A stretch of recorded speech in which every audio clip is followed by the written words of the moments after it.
Slavu Dievam!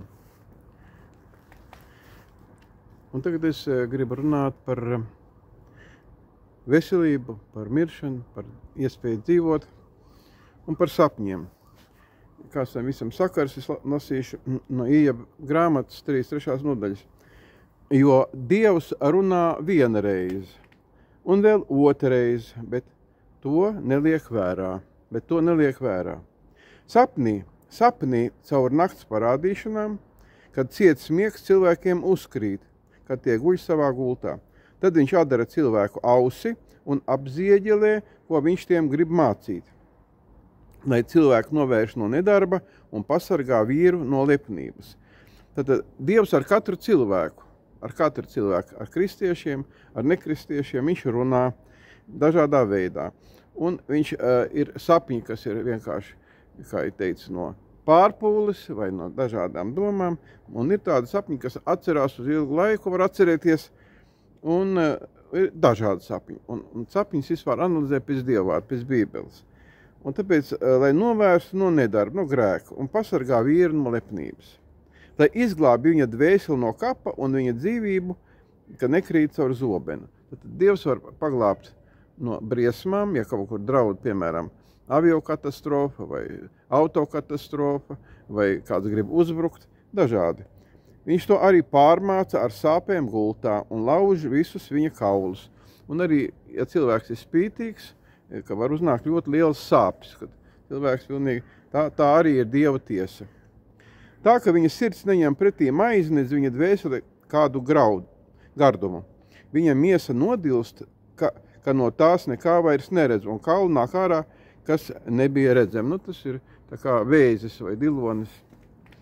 Un viņa dvēsele nāk tuvu pie bedres, un viņa dzīvība pie nāves sāpēm. Gandrīz jau cilvēks ir nomiris, beigts. Bet, ja tad pie viņa nāk vēstnesis, ziņas devējs, kā viens no 1000, rādīt cilvēkam, kas pareizi, tā kā es, piemēram, pašreiz esmu šāds vēstnesis, kas grib jums noskaidrot, kā var tikt dziedinātam un izglābtam. Tad viņš tam ir žēlīgs, Dievs tad ir žēlīgs, ja paklausa tad Dieva vārdam. Tad viņam atpestīja, ka negrimst kapā, jo es esmu atradis salīdzināšanu. Tad viņam miesa būs zaļāka nekā jaunībā, tas nāks atkal pie savas jaunības dienām, tas lūgs Dievu, un viņš to žēlos. Tas uzskatīs Dieva vaigu ar prieku, un Dievs viņam atmaksās viņa taisnību. Lūk, ļoti laba pamācība gan pašiem, gan bērniem, gan draugiem. Ļoti laba pamācība. Un to jau daudzi nezina, tāpēc ir jāklausās, lai neslimot. Var jau izdot visu savu īpašumu par dziedināšanu ārstiem, bet tas var nepalīdzēt. Un tā mēs redzam 2. nodaļā vēl apstuļu darbos arī tā ir teicis.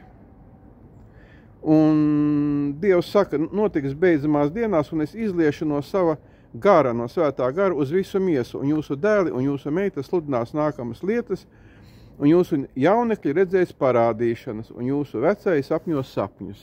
Tad mēs redzam, ka sapņi arī ir no Dieva vecā gadagājuma cilvēkiem, kad var redzēt nākotni. Tas pats, ko Ījabs arī saka, arī par slimībām, par grēkiem un par dažādām nākotnes lietām, kas notiks valstī. Tā kā, ko es gribēju pastāstīt, kad arī es esmu redzējis sapņus, kas ir piepildījušies, man ir bijuši daudz sapņi, gan par Latvijas nākotni, ko es esmu stāstījis jau vienā senā video, gan arī par to. Varu pateikt, ka man ir bijuši tavs personīgi sapņi, kad parāda par rītdienu, par vēl kādu dienu, vai arī ko padomā, Dievs uzreiz rāda. Un tāpēc jāmāk sapņus dažkārt arī atšifrēt, tā kā, piemēram, Josifs nosapņoja Bībelē, kur rakstīts ir par visas nācijas nākotni, kas notiksies uz priekšu. Tāpat Daniela grāmatā ir aprakstīts, ko mēs šodien neesam visu piedzīvojuši, kas notiks par visu pasauli. Un sapņi ir tāds veids, kā Dievs runā uz cilvēkiem, bet, protams, ir jāzina Bībeles valoda, Bībeles teksti, lai atšifrētu sapņus, jo viņas ir jāņem bībeliski par piemēru, jāņem Bībeles piemēru, un tad tās asociācijas, kas nāk, tad ir jāšifrē. Piemēram, viselementārāk jāsaprot, ka, piemēram, cūka tur vai suns, tas ir atkritējis grēcinieks, tur čūs, ka ļaunais gars vai sātans, kas var uzbrukt. Nu, un tādā veidā, kā saka, mēs daudz ko varam saprast. Bet ir arī tieši sapņi, ka viens pret viens pilnīgi parāda visu un pasaka.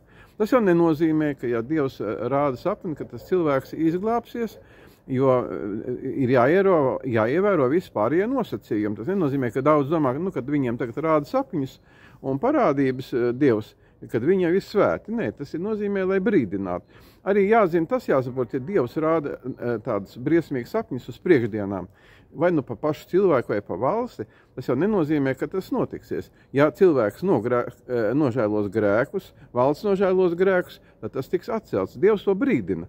Tas nav totāli, ka tas tā notiksies 100%, bet ja neko nedarīs, nelūgs Dievu, nelūgs piedošanu, neatstās to grēku, tad jā, tad tas viss var tā arī notikties.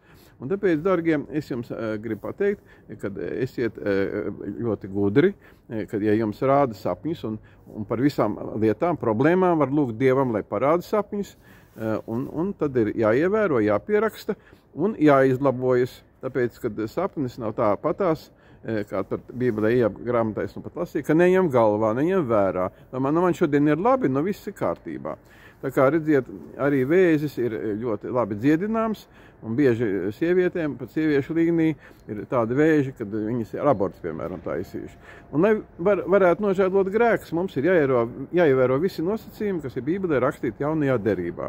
Mums jānāk ar grēku nožēlošanu pie Jēzus Kristus, jāatstāj šie grēki, jāizsūdz viņi, un jāpieņem maijas pielaušana, svētais vakarēdienas, un tāpat tās, kas nav kristījies, ir jānokristās ūdenī, un nedrīkst tad grēkot dzīvē, jo ir teicis, ka mums ir ar miesu priekš grēku jānomirst, un jālūdz Dievam, lai viņš kristī mūs ar svēto garu. Tā kā es jūs pamācu par visiem nosacījumiem, bet arī par to, kad visa jaunam sakne ir dažādi grēki. Kā te teiks, nedarbi vai grēki, vienmēr sakot, nepaklausība Dievam. Un tāpēc, lai Dievs jūs svētī, es jums varu noskaitīt atkal tādu lūkšanu īsu, kas nav pieņēmis, kā saka, glābšanu un kas ir vēl zem lāstiem, jo nepilnīts lāsts Bībelē teica, ka nenonāk debesīs, bet pilnīts lāsts var piepildīties.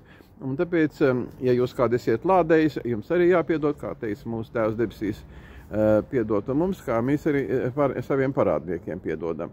Tāpēc, ja kāds nav piedevis saviem parādniekiem, ļaundarītājiem, kā raksta mūsu lūkšana, mūsu Tēvs debesīs, kas neskaita viņu līdz galam, tad viņš to nezina. Tāpēc īsumā mēs varam kopīgi tādu lūkšanu, jāsaka, izteikt, un konsultēties ar Dievu, ar Bībeli, un kas zina, kā izglābties, jo visas slimības nāk no Dieva par nepaklausību, par grēkiem.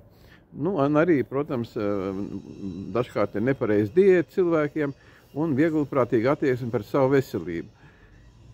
Tas arī, zināmā mērā, ir nepaklausīga vieglprātība, ka cilvēks nedzīvo pēc Dieva likumiem.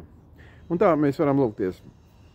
Debes Tēvs, es ar savām lūpām apliecinu, un no visas sirds es apliecinu, kad es atsakos no sātana palīdzības, es esmu griezies pie burviem, pie ekstrasensiem, es to visu nožēloju, ja es esmu kādu apkrāpis vai nokāvis vai ļaunu darījis pret kādu cilvēku, vai nolādējis, vai sevi nolādējis, vai savus bērnus, tad es salaužu šos lāstus un atsakos no šiem lāstiem un svētīju savus ienaidniekus.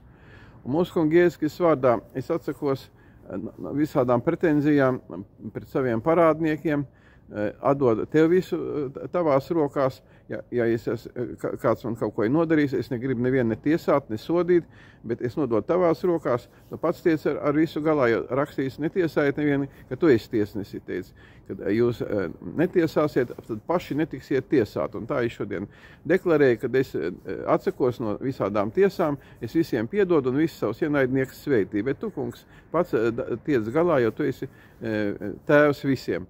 Un tā es salaužu Jēzus Kristus vārdā. To jums jārunā ar savām lūpām līdzi. Jums jārunā ar savām lūpām līdzi, jo ir teicis, ka ja ticībā pateiksi kalnam šim, lai iekrīt jūrā, tad viņš arī iekritīs. Un ja jūs aizmirsāt to darīt, tad jūs varat to atkārtot pēc savas domas, kā jums tā situācija. Un tāpēc sakiet tā, ka es to visu apliecinu, es tam visam ticu un dod man ticības garu, jo teicu, kas ticībā teiks, jo ticība arī ir gars, tāpat kā svētais gars.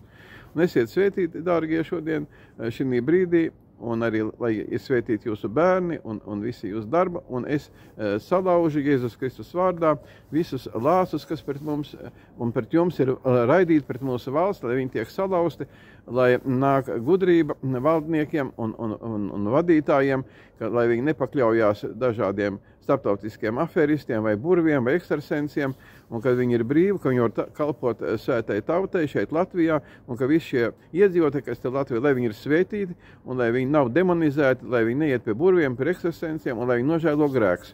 Un tālāk izplatiet šo video, jo tas palīdzēs daudziem atbrīvoties no dažādiem demoniem, no lāstiem un palikt veseliem. Un lai esiet jūs svētīti Dieva Tēva, Dēla, Svētā gara vārdā. Āmen.